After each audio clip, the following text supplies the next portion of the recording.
اعوذ باللہ من الشیطان الرجیم، بسم اللہ الرحمن الرحیم۔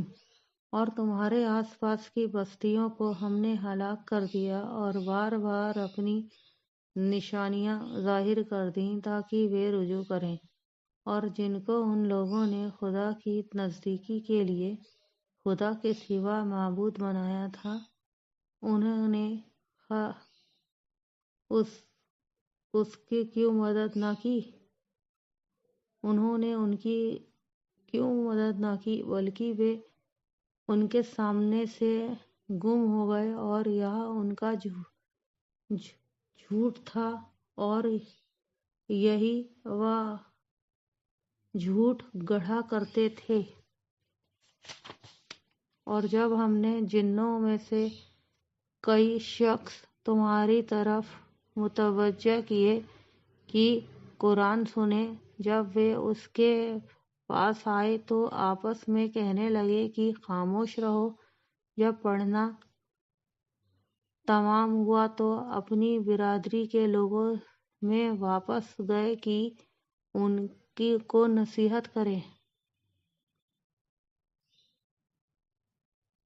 کہنے لگے کہ اے قوم، ہم نے ایک کتاب سنی ہے جو موسیٰ کے بعد نازل ہوئی ہے۔ جو کتابیں اس سے پہلے نازل ہوئی ہیں ان کی تصدیق کرتی ہے اور سچا دین اور سیدھا راستہ بتاتی ہے۔ اے قوم، خدا کی طرف بلانے والے کی بات کو قبول کرو اور اس پر ایمان لاؤ۔ خدا تمہارے گناہ بخش دے گا اور تمہیں دکھ دینے والے عذاب سے پناہ میں رکھے گا۔ اور جو شخص خدا کی طرف بلانے والے کی بات قبول نہ کرے گا تو وہ زمین میں خدا کو عاجز نہیں کر سکے گا اور نہ اس کے سوا اس کے حمایتی ہوں گے۔ یہ لوگ کھلی گمراہی میں ہیں۔ کیا انہوں نے نہیں سمجھا کہ جس خدا نے آسمانوں اور زمین کو پیدا کیا اور ان کے پیدا کرنے سے تھکا نہیں، وہ اس بات پر بھی قدرت رکھتا ہے کہ مردوں کو زندہ کر دے؟ ہاں، وہ ہر چیز پر قدرت رکھتا ہے۔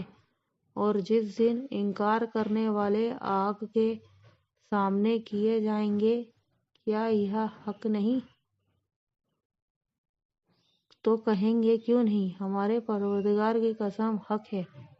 حکم ہوگا کہ تم جو دنیا میں انکار کیا کرتے تھے اب عذاب کے مزے چکھو۔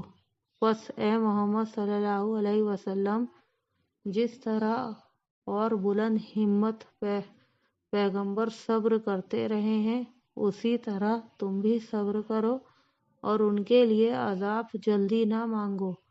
جس دن یہ اس چیز کو دیکھیں گے جس کا ان سے وعدہ کیا جاتا ہے تو خیال کریں گے کہ گویا دنیا میں رہے ہی نہ تھے مگر